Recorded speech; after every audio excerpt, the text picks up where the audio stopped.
भारत की संप्रभुता किसमें निहित है? भारत की जनता में। भारतीय संविधान किसके द्वारा स्वीकृत किया गया? भारत की जनता द्वारा। भारतीय संविधान को संविधान सभा द्वारा कब अंगीकृत किया गया? 26 नवंबर 1949 को। भारत का संविधान पूर्ण रूप से कब तैयार हुआ? 26 जनवरी 1949 को। किस तिथि को भारतीय संविधान लागू किया गया? 26 जनवरी 1950 को। किस वर्ष भारत एक प्रभुत्व संपन्न प्रजातंत्र गणराज्य बना था? 1950 में। भारत के संविधान की प्रस्तावना में प्रथम संशोधन कब किया गया? 1976 में। भारत की संविधान सभा का गठन किस योजना के आधार पर हुआ? कैबिनेट मिशन योजना। संविधान सभा का प्रथम अधिवेशन कब प्रारंभ हुआ? 9 दिसंबर 1946 को। संविधान निर्मात्री सभा में उद्देश्य प्रस्ताव किसके द्वारा प्रस्तुत किया गया? जवाहरलाल नेहरू द्वारा। 42वें संशोधन अधिनियम द्वारा प्रस्तावना में क्या जोड़ा गया? धर्मनिरपेक्ष समाजवादी।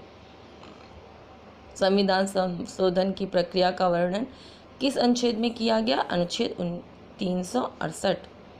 संपत्ति के अधिकार से संबंधित संशोधन है 44वां। मताधिकार की आयु 21 वर्ष से घटाकर 18 वर्ष के संशोधन में कर दी गई 61वें संशोधन में। निम्न में से कौन सा मौलिक अधिकार नहीं है? संपत्ति का अधिकार। जब कोई पदाधिकारी अपने सार्वजनिक कर्तव्य का निर्वाह नहीं करता तब उच्चतम न्यायालय और उच्च न्यायालय द्वारा कौन सा लेख जारी किया जाता है? परमादेश।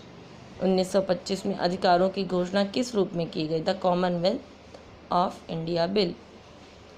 भारतीय संविधान की आत्मा किसे कहा जाता है? प्रस्तावना को। भारतीय संविधान में समवर्ती सूची किस देश के संविधान से ली गई? ऑस्ट्रेलिया से। समाजवाद का अर्थ क्या है? सामाजिक न्याय। भारतीय संविधान ने किस प्रकार के लोकतंत्र को अपनाया? लोकतांत्रिक गणतंत्र। भारत की प्रभुता, एकता और अखंडता की रक्षा करने और उसे अक्षुण्ण बनाए रखने के मूल कर्तव्य को किस स्थान पर रखा गया है? तृतीय। भारतीय नागरिकों के मौलिक कर्तव्य प्रदान किए गए थे संविधान संशोधन द्वारा। पूर्व प्रधानमंत्री जिनके प्रयासों से नागरिकों के कर्तव्य भारत के संविधान में समाविष्ट किए गए? इंदिरा गांधी। किसकी संस्तुति पर भारतीय संविधान में मूल कर्तव्य शामिल किए गए? सरदार स्वर्ण सिंह समिति। 42वें संविधान संशोधन अधिनियम 1976 द्वारा प्रस्तावना में किस शब्द को नहीं जोड़ा गया? गुट निरपेक्ष। भारतीय संविधान की प्रस्तावना में वर्णित लोकतंत्र को किस रूप में स्वीकारा गया है? आर्थिक लोकतंत्र, सामाजिक राजतंत्र, राजनीतिक राजतंत्र। उपयुक्त सभी के रूप में स्वीकारा गया है। भारतीय संविधान में किस संशोधन में नागरिकों के कर्तव्य को सम्मिलित किया गया है? 42वें संशोधन। अवशिष्ट अधिकार जिनका उल्लेख संघीय, राज्य या समवर्ती सूचियों में नहीं किया गया है किसमें निहित होते हैं? राज्यसभा, लोकसभा दोनों में। भारत एक धर्मनिरपेक्ष राज्य है, इसका क्या तात्पर्य? भारतीय राज्य किसी निश्चित धर्म का समर्थन नहीं करता है। भारत एक गणतंत्र है, इसका अर्थ है भारत में वंशानुगत प्रमुख नहीं है। प्रस्तावना में किस प्रकार के न्याय की बात की गई है? सामाजिक, आर्थिक एवं राजनीतिक। सामाजिक, आर्थिक एवं राजनीतिक न्याय की बात की गई है। कल्याणकारी राज्य का उद्देश्य क्या है? कमजोर वर्गों के कल्याण का प्रबंध करना। सर्वोच्च न्यायालय के किस निर्णय ने भारतीय संविधान के स्वरूप को सर्वाधिक प्रभावित किया है? केशवानंद भारती बनाम केरल राज्य। संपत्ति के अधिकार को मौलिक अधिकारों की सूची से किसके शासनकाल के दौरान हटाया गया था? मोरारजी देसाई सरकार। मौलिक अधिकारों से संबंधित 24वां संविधान संशोधन कब पारित हुआ? सन 1971। बेगार और बालाश्रम का निषेध कौन से अनुच्छेद के अंतर्गत किया गया? अनुच्छेद 23। केशवानंद भारती बनाम केरल राज्य विवाद का निर्णय सर्वोच्च न्यायालय ने कब दिया? सन 1973। मूल कर्तव्य में सम्मिलित नहीं है। सामाजिक संस्कृति का परिणाम। मूल कर्तव्य में हमारी संस्कृति को बताया गया लोकप्रिय। समाज में आर्थिक असमानता का प्रमुख कारण है योग्यता का अंतर। भारत के नागरिकों के मूल कर्तव्यों का विवरण संविधान के किस भाग में दिया गया है? भाग 4 का।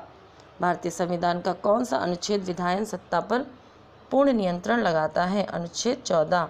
संघ या संगठन बनाना किस प्रकार का मौलिक अधिकार है? स्वतंत्रता का अधिकार। मौलिक अधिकार संविधान के किस भाग में वर्णित है? भाग 3 में। बेगारी निषेध तथा स्त्रियों के क्रय विक्रय पर कौन सा मौलिक अधिकार लगाता है? शोषण के विरुद्ध अधिकार। संवैधानिक उपचारों का अधिकार है आर्टिकल 32।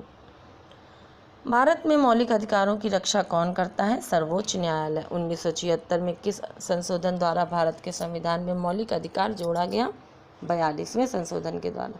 समानता का अधिकार, राइट टू इक्वालिटी का वर्णन है आर्टिकल 14 से 18। संविधान के किस अनुच्छेद में धार्मिक स्वतंत्रता के अधिकार, right to freedom of a religion का वर्णन है 25 से 28 तक। शिक्षक द्वारा प्राइवेट ट्यूशन पर रोक का प्रावधान है धारा 28। भारतीय संविधान भाग 4 अनुच्छेद 51A में मूल कर्तव्यों की संख्या कितनी है? 11। भारत के संविधान का भाग 3 संबंध है मूल अधिकारों से।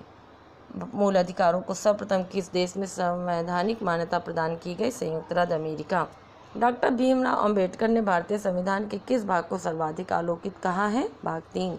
भारतीय संविधान के भाग 3 में कुल कितने अनुच्छेदों में मूल अधिकारों का वर्णन है? 24। भारतीय संविधान द्वारा भारतीय नागरिकों को कुल कितने मौलिक अधिकार प्रदान किए गए हैं? कुल कितने मौलिक अधिकार प्रदान किए गए थे? 7। वर्तमान में भारतीय नागरिकों को कितने मौलिक अधिकार प्राप्त हैं? 6, क्योंकि संपत्ति का अधिकार हटा दिया गया है। भारत के संविधान में मौलिक अधिकार है मूल संविधान का हिस्सा। मौलिक अधिकारों का निलंबन कौन कर सकता है? राष्ट्रपति। मौलिक अधिकारों के बारे में सुनवाई करने का अधिकार किसको प्रदान किया गया है? सर्वोच्च न्यायालय को। संविधान में उद्घोषित मौलिक अधिकारों में संशोधन किसके द्वारा किया जा सकता है? केवल संसद द्वारा। निम्नलिखित में से कौन से मामले उच्च न्यायालय तथा उच्चतम न्यायालय की अधिकारिता में आते हैं? मूल अधिकार का प्रवर्तन। भारतीय संविधान के अंतर्गत मूल अधिकारों का संरक्षक कौन है? न्यायपालिका। भारतीय संविधान के मूल अधिकार किसके प्रति गारंटीड हैं? भारतीय नागरिक सर्वत्र। मूल अधिकारों पर आवश्यक प्रतिबंध लगाने का अधिकार किसको है? संसद को। मौलिक अधिकारों को लागू करने का दायित्व उच्चतम एवं उच्च न्यायालय पर। भारतीय संविधान में न्यायालय में कौन प्रवर्तनीय है? मूल अधिकार। सूचना का अधिकार किस अनुच्छेद में जोड़ा गया है? अनुच्छेद 19A। संपत्ति का अधिकार वर्तमान समय में कैसा अधिकार है? कानूनी अधिकार। डॉक्टर BR अम्बेडकर ने किस मौलिक अधिकार को संविधान की आत्मा की संज्ञा दी है? संवैधानिक उपचारों का अधिकार। किस याचिका का शाब्दिक अर्थ होता है? हम आदेश देते हैं, परमादेश। किस लेख का अभिप्राय पूर्णतः सूचित करना है? उत्प्रेषण। किसी कैदी को न्यायालय के समक्ष प्रस्तुत करवाने के लिए किस रिट की आवश्यकता होती है? बंदी प्रत्यक्षीकरण। संविधान के अनुच्छेद 23 में किसका वर्णन है? शोषण के विरुद्ध अधिकार। शिक्षा का अधिकार किस अनुच्छेद में जोड़ा गया? अनुच्छेद 21A। निम्नलिखित में से कौन सा मूल अधिकार भारतीय संविधान नागरिकों को नहीं प्रदान किया गया है? सूचना का अधिकार। सर्वोच्च न्यायालय ने किस मामले में गोरखनाथ विवाद में अपने पूर्व निर्णय को बदल लिया? केशवानंद भारती बनाम केरल राज्य विवाद। मूल कर्तव्य का उल्लंघन होने पर न्यायालय का क्या प्रावधान है? न्यायालय द्वारा दंड का प्रावधान नहीं है। भारतीय नागरिकों के मौलिक अधिकारों का वर्णन है संविधान के अनुच्छेद 12 से 35 तक। किस वाद में संसद को मौलिक अधिकारों में संशोधन का दिया गया है? केशवानंद भारती वाद। भारतीय संविधान का अस्पृश्यता उन्मूलन किस अनुच्छेद में है? अनुच्छेद 17। भारतीय संविधान के अनुसार जीवन का अधिकार किस प्रकार का अधिकार है? मौलिक अधिकार। 6 से 14 वर्ष की आयु के सभी बच्चों को शिक्षा का अधिकार क्या है? मूल अधिकार। मूल अधिकारों के अंतर्गत कौन सा अनुच्छेद बालकों के नियोजन प्रत्यक्ष रूप से संबंधित है? अनुच्छेद 24। किसी धर्म विशेष के संवर्धन के लिए करों के भुगतान की अनिवार्यता से मुक्ति की गारंटी किस अनुच्छेद द्वारा दी गई है? अनुच्छेद 27 द्वारा। अल्पसंख्यकों के हितों की सुरक्षा पर किस अनुच्छेद में प्रावधान किया गया है? अनुच्छेद 33 में। उच्चतम न्यायालय के अनुसार निजी भवनों के ऊपर राष्ट्रीय ध्वज को फहराना संविधान के किस अनुच्छेद के अंतर्गत सम्मिलित किया गया है? अनुच्छेद 33। निम्नलिखित में से कौन सी रिट व्यक्तिगत स्वतंत्रता का बुलवर्क है? बंदी प्रत्यक्षीकरण। शिक्षा का अधिकार अधिनियम 2009 में कक्षा 1 से 5 तक के बारे में सही सुमेलित है। शिक्षक छात्र अनुपात 1:30। प्रतिवर्ष कार्य दिवस न्यूनतम 200। प्रतिवर्ष शिक्षण घंटे न्यूनतम 800। उपयुक्त सभी सम्मिलित हैं। शिक्षा का अधिकार अधिनियम 2009 के किस अनुच्छेद की शक्ति का प्रयोग करते हुए राज्य सरकार अपने राज्य में लागू करने हेतु अधिनियम बनाती है? अनुच्छेद 38। शिक्षा विषय है समवर्ती सूची का। शिक्षा का अधिकार अधिनियम RTE एक्ट में उल्लिखित प्रारंभिक शिक्षा से अभिप्रेत है कक्षा 1 से कक्षा 8 तक। निजी विद्यालयों की मान्यता प्राप्त संबंधी प्रावधान किस अनुच्छेद या धारा में बताया गया? धारा 18। कितने छात्रों पर 5 अध्यापक और 1 प्रधानाध्यापक का मानक निर्धारित किया गया है? 150 से अधिक। शिक्षा का अधिकार अधिनियम 2009 में शिक्षकों हेतु प्रति सप्ताह कार्य घंटों की संख्या है न्यूनतम 45 शिक्षण घंटे।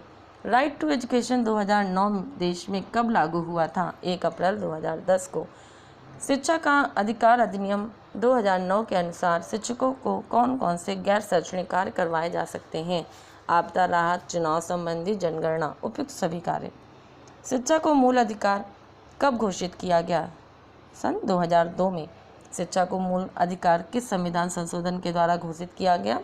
86वें संविधान संशोधन के द्वारा। 6 से 14 साल की उम्र के प्रत्येक बच्चे को मुफ्त और अनिवार्य शिक्षा प्रदान करने का दायित्व किसको है? केंद्र एवं राज्य सरकार दोनों का। शिक्षा का अधिकार अधिनियम 2009 में पहली बार संशोधन कब किया गया? 2012 में। समवर्ती सूची में कितने विषय हैं? 52। सन 1976 से पूर्व शिक्षा पर पूर्ण रूप से किसका उत्तरदायित्व था? राज्यों का। जिला प्राथमिक शिक्षा कार्यक्रम कब शुरू किया गया? 1994 में। केंद्र सरकार द्वारा कस्तूरबा गांधी बालिका विद्यालय योजना की शुरुआत स्त्री शिक्षा के विकास के लिए कब की गई? सन 2004 में। मिड डे मील योजना को सर्व शिक्षा अभियान में कब जोड़ा गया? सन 2007 में। सर्व शिक्षा अभियान की शुरुआत कब की गई? 2001 में। सरकार ने सर्व शिक्षा अभियान को लक्ष्य की प्राप्ति के लिए कब मंजूरी दी? नवंबर 2000 में। सर्व शिक्षा अभियान में सभी बच्चों को उच्च प्राथमिक स्तर की शिक्षा पूरी कराने का लक्ष्य कब तक रखा था? 2010 तक का। सर्व शिक्षा अभियान से संबंधित योजनाएं हैं शिक्षा गारंटी योजना, मिड डे मील योजना, जिला प्राथमिक शिक्षा कार्यक्रम, उपयुक्त सभी हैं। सर्व शिक्षा अभियान को वित्तीय सहायता किसके द्वारा प्राप्त होती है? केंद्र एवं राज्य सरकार द्वारा। लहर कार्यक्रम कौन सी कक्षा के लिए चलाया जा रहा है? कक्षा 1 से 2। प्रारंभिक स्तर पर बालिकाओं की शिक्षा के लिए राष्ट्रीय कार्यक्रम कितने जिलों में चलाया जा रहा है? 31 जिलों में। शिक्षा के क्षेत्र में जन आंदोलन किसे कहा जाता है? सर्व शिक्षा अभियान को। सर्व शिक्षा अभियान एक व्यापक कार्यक्रम के तहत क्या प्राप्त करना चाहता है? सार्वभौमिकता, प्राथमिक शिक्षा। सर्व शिक्षा अभियान के अंतर्गत वह कौन सा कार्यक्रम है जो कक्षा 1 से 2 के बच्चों का नामांकन में ठहराव सुनिश्चित करने तथा गुणवत्तापूर्वक शिक्षा देने के लिए चलाया गया? लहर। सर्व शिक्षा अभियान के अंतर्गत संचालित वह कार्यक्रम जो विशेष आवश्यकता वाले बालक बालिकाओं को शिक्षा की मुख्य धारा से जोड़ने से संबंधित है? CWSN। बालकों के लिए विद्यालय भवन में दीवारों पर बने चित्र को देखकर सीखने का प्रयास के लिए कौन सी योजना है? बाला। कक्षा 3 से कक्षा 8 तक की कमजोर बालिकाओं के लिए उपचारात्मक शिक्षण उपलब्ध कराने के लिए कौन सा कार्यक्रम चलाया गया? NPEGEL। सर्व शिक्षा अभियान के अंतर्गत किस भेद को कम करने हेतु अलग से लड़के तथा लड़कियों, अनुसूचित जाति तथा अनुसूचित जनजाति के लक्ष्य निर्धारित करना आवश्यक है? लिंग तथा आर्थिक भेद को। सर्व शिक्षा अभियान में वित्तीय भागीदारी केंद्र व राज्य सरकार की वर्तमान में कितना प्रतिशत है? 50-50, 50-50% है। मध्याह्न भोजन योजना मिड डे मील कब शुरू हुई? 15 अगस्त 1995। मध्याह्न भोजन योजना कार्यक्रम का मुख्य उद्देश्य था नामांकन वृद्धि, ठहराव करना, पोषण स्तर बढ़ाना, ये सभी उद्देश्य थे। राष्ट्रीय माध्यमिक शिक्षा अभियान में बच्चों का लक्षित आयु वर्ग कितनी है? 14 से 18 वर्ष। माध्यमिक शिक्षा के सार्वजनिकरण हेतु कौन सा कार्यक्रम प्रारंभ किया गया? राष्ट्रीय माध्यमिक शिक्षा अभियान। रमसा के माध्यमिक स्तर पर अध्यापन की गुणवत्ता बेहतर बनाने के लिए NCERT, न्यूपा आदि के संयोग से अनेक कदम उठाए गए। इनमें से एक है स्कूल नेतृत्व विकास कार्यक्रम। रमसा का अध्यक्ष होता है मानव संसाधन विकास मंत्री। बालिका छात्रावास योजना के अंतर्गत राज्य व केंद्र सरकार के द्वारा कितने प्रतिशत भागीदारी है? 90:10। सभी अल्पसंख्यकों को चाहे उनका आधार धर्म हो या भाषा अपनी पसंद की शिक्षा संस्था स्थापित करने तथा उसके प्रशासन का अधिकार होगा या संबंधित है धारा 30 से। ढेबर समिति का गठन कब किया गया? 1960 में। राष्ट्रीय महिला शिक्षा समिति का गठन कब किया गया? 1958 में। राष्ट्रीय महिला शिक्षा समिति के अध्यक्ष कौन थी? श्रीमती दुर्गाबाई देशमुख। निम्न में से कौन सा युग्म सुमेलित नहीं है? अनुच्छेद 17 उपाधियों का अंत, ये सुमेलित नहीं है क्योंकि अनुच्छेद 17 अस्पष्टता को बताता है, अस्पष्टता कानून को दूर करता है। निम्नलिखित में से कौन सा मूल अधिकार विदेशी नागरिकों को प्राप्त नहीं है? अभिव्यक्ति की स्वतंत्रता का अधिकार। शिक्षा का अधिकार अधिनियम 2009 को लागू करने का उद्देश्य था छात्रों को गुणवत्तापूर्ण शिक्षा उपलब्ध कराने के लिए। शिक्षा का अधिकार अधिनियम 2009 के बारे में कौन सा कथन असत्य है? यह अधिनियम 6 से 18 वर्ष तक के बच्चों के लिए निःशुल्क शिक्षा का प्रावधान करना है, ये कथन असत्य है। भारतीय संविधान का अनुच्छेद 21 से संबंधित है, निःशुल्क एवं अनिवार्य बाल शिक्षा का अधिकार से संबंधित है। शिक्षा का अधिकार अधिनियम के संदर्भ में असत्य कथन को छांटिए। विद्यालयों में स्वीकृत रिक्त पदों के 25% से अधिक रिक्त नहीं होंगे, ये गलत है। जिस विकल्प का मिलान सही नहीं है उसका चयन कीजिए। सेक्शन 11 समुचित सरकार के दायित्व, ये गलत है। शिक्षा का अधिकार अधिनियम 2009 का सही और पूरा नाम क्या है? निःशुल्क और अनिवार्य बाल शिक्षा का अधिकार अधिनियम 2009। निःशुल्क और अनिवार्य बाल शिक्षा का अधिकार अधिनियम 2009 सरकार से संबंधित निर्देश, अभियोजन, कार्यवाही और नियम आदि से संबंधित है। अध्याय 7 प्रकीर्ण धारा 35 से 38 तक। भारतीय संविधान का अनुच्छेद 21 से संबंधित है, निःशुल्क एवं अनिवार्य बाल शिक्षा के अधिकार से। शिक्षा का अधिकार अधिनियम में किसका प्रावधान नहीं किया गया है? छात्रों को शारीरिक दंड देने का प्रावधान नहीं है। सर्व शिक्षा अभियान का उद्देश्य नहीं है सामाजिक, क्षेत्रीय एवं लैंगिक भेदों को पाटना।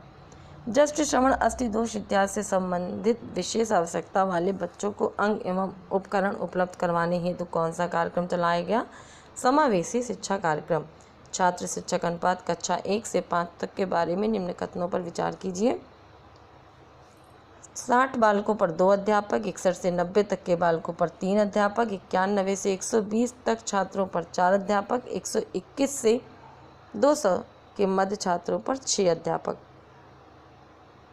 200 से अधिक होने पर प्रधानाध्यापक को छोड़कर 1:40 से अधिक नहीं होगा। इसमें कथन ए, बी, सी और ई सही है, यानी गलत कथन कौन सा है? 121 से 200 के मध्य छात्रों पर 6 अध्यापक, ये कथन गलत है। यह आपका हो गया यूनिट 3। इससे संबंधित प्रश्न आप समझ लीजिए और इनको याद कर लीजिए। अगर आपको पसंद आया हो तो लाइक करें, शेयर करें और सब्सक्राइब करें। धन्यवाद।